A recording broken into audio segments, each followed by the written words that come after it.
दोस्तों, आपके मन में भी ये सवाल जरूर आता होगा कि हमारा भगवत गीता में ज्यादा ज्ञान है या फिर ये आधुनिक विज्ञान में। और सबसे जरूरी सवाल, आपको अपना जीवन भगवत गीता के हिसाब से जीना है या फिर आधुनिक विज्ञान के हिसाब से। और इसको सबसे अच्छे से समझने के लिए आज हम दो व्यक्तियों का तुलना करेंगे, जिसमें से एक ने भगवत गीता पढ़ी है और दूसरे ने आधुनिक विज्ञान। तो चलिए इस वीडियो की शुरुआत करते हैं। अपने कंपैरिजन का पहला व्यक्ति है ये इस्कॉन का साधु अमोघ लीला प्रभु। और ये इस्कॉन में साधु बनने से पहले आप सबकी तरफ पढ़ाई ही कर रहा था, लेकिन किसी दिन किसी इस्कॉन के साधु ने इसको अपनी बातों में उलझा लिया और गीता पढ़कर साधु बनने के लिए कहा गया और ये उसकी बातों में आ जाता है और साधु बन जाता है। और जब से ये साधु बना है तब से लेकर आज तक इस्कॉन के मंदिर को दान में मिले पैसों के खर्चों पर ये देश और दुनिया में घूम घूम कर आप जैसे युवाओं को इस्कॉन का साधु बनने के लिए इनवाइट कर रहा है। ये लोगों को बताता है कि श्रीमद् भगवत गीता में लिखा है ये पूरी दुनिया और ब्रह्मांड श्री कृष्ण ने बनाया है और उसने 84 लाख शरीर बनाए हैं और आपकी ये एक आत्मा बनाई है। और ये आत्मा 84 लाख शरीर से होकर गुजरती हुई लास्ट में उसको मनुष्य शरीर मिलता है और मनुष्य जन्म में उसको श्री कृष्ण की भक्ति करके श्री कृष्ण को खुश करना है, जिससे श्री कृष्ण खुश हो जाएंगे और उस आत्मा को मोक्ष मिल जाएगा। वो आत्मा श्री कृष्ण के साथ गोलोक धाम में रहने लगेगी। ये ऐसा अपने भक्तों को बताता है। दोस्तों, यहाँ पर समझने वाली बात यह है कि आपको तो ये भक्ति करने की बोल रहा है जिससे कि कृष्ण खुश हो जाए, लेकिन ये खुद भक्ति नहीं कर रहा है। खुद क्या कर रहा है, ये इस्कॉन का दुनिया भर में प्रचार कर रहा है और युवाओं को ज्यादा से ज्यादा इस्कॉन से जोड़ने की अपील करता है, जिससे क्या होगा कि इसका इस्कॉन का ज्यादा से ज्यादा लोग जुड़ेंगे, इस्कॉन का ज्यादा से ज्यादा प्रचार होगा और ज्यादा से ज्यादा दान आएगा और ये बिना काम किए आराम से बैठकर खाएंगे। और इस तरह से ये आदमी खुद अपने आप को गलत साबित कर देता है। मतलब ये लोगों को तो भक्ति करने का बोल रहा है, लेकिन असली में यहाँ पर कोई भक्ति नहीं हो रही है।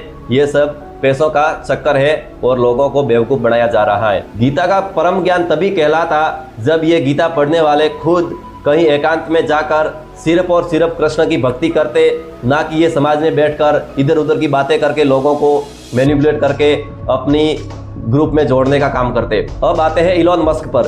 इलॉन मस्क ने आधुनिक विज्ञान पढ़ी है और उनसे ये चीज हासिल की है कि जो हमारा ये शरीर है वो हमारे करोड़ों साल के एवोल्यूशन का नतीजा है और जो हमें डीएनए मिला है उनको हमें ज्यादा से ज्यादा प्रोटेक्ट करना है और ये शरीर ही हमारी सबसे बड़ी कीमती चीज है। वो आत्मा और बाकी फालतू की चीजों को कभी नहीं मानते। वो कहते हैं कि हमें ये शरीर इस धरती पर हमेशा हमेशा के लिए जिंदा रखना है, उसके लिए हमें काम करना है। उनका मानना है कि एक ना एक दिन धरती पर कोई बड़ी आफत आएगी, जैसे कि न्यूक्लियर वॉर या फिर कोई बड़ी प्राकृतिक आपदा, जिससे यहाँ मानवता खतरे में आ सकती है।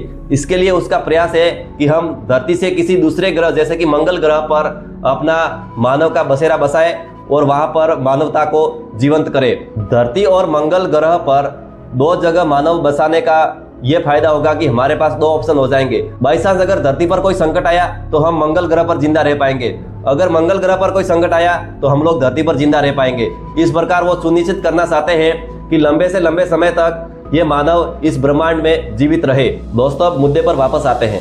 इलॉन मस्क ने किसी से जाकर नहीं कहा कि आपका धर्म गलत है, आप गलत कर रहे हो। वो सिर्फ अपना काम कर रहे हैं और वो इसमें सक्सेस भी है और आने वाले 2035 तक वो सक्सेसफुली मार्स पर ह्यूमन कॉलोनी बना ही देंगे। दोस्तों, ये कहावत तो आपने जरूर सुनी होगी कि अधजल गगरी चलकत जाए। मतलब यहाँ पर जो बाबा लोग अक्सर विज्ञान को गलत ठहरा रहे हैं वो ही अधूरे ज्ञान वाले हैं। उनको कहीं ना कहीं डर है कि आज का ये समाज विज्ञान के रास्ते पर न चला जाए, उनके मंदिरों में दान देना बंद न कर दे और ये जो भगवान का काल्पनिक स्वरूप बना रखा है उनको मानने से इनकार न कर दे। इसलिए वो आज को बार बार आधुनिक विज्ञान को गलत ठहरा रहे हैं और पूरी दुनिया में अपनी भागवत का प्रचार कर रहे हैं ताकि उनके मंदिरों को दान मिलता रहे और वो बैठे बैठे खाते रहे। क्योंकि उन्होंने जो गलती की है किसी दूसरों की बातों में आकर, आपको भी ये कहना चाहते हैं कि हमने तो खड्डे में गिर गए, आप भी खड्डे में गिर जाओ। दोस्तों, पहले लड़ाइयाँ राजा महाराजाओं के बीच में हथियारों से होती थी, लेकिन आजकल कोई भी अपने मानसिक रूप से लड़ाई लड़ रहा है। अगर आप मानसिक रूप से कमजोर हो तो कोई भी आपको अपनी बातों में बेवकूफ़ बना लेगा और आपसे ढेर सारा दान और अपना बच्चा भी छीन सकता है, जैसे कि ये इस्कॉन वाले अक्सर करते हुए नजर आ रहे हैं। आपको मानसिक रूप से इतना कमजोर कर देंगे कि वो आपको अपनी बातों में पूरी तरह से फंसा लेंगे और आप वही करने लग जाओगे जैसे कि इसके गुरु ने बताया था। मतलब ये कि आप दुनिया के सारे विज्ञान को छोड़कर सिर्फ एक 4000 साल पुरानी किताब के भरोसे अपनी पूरी जिंदगी गुजार रहे हो। दोस्तों, ये कितनी बेवकूफ़ी वाली बात है। ये यहाँ पर आपको कितना मानसिक रूप से आप हार चुके हो। विज्ञान का एक सिंपल सा नियम है, सर्वाइवल ऑफ फिटेस्ट। अगर यहाँ पर आप मानसिक रूप से कमजोर हो जाते हो तो आप दोस्तों शादी नहीं कर पाओगे।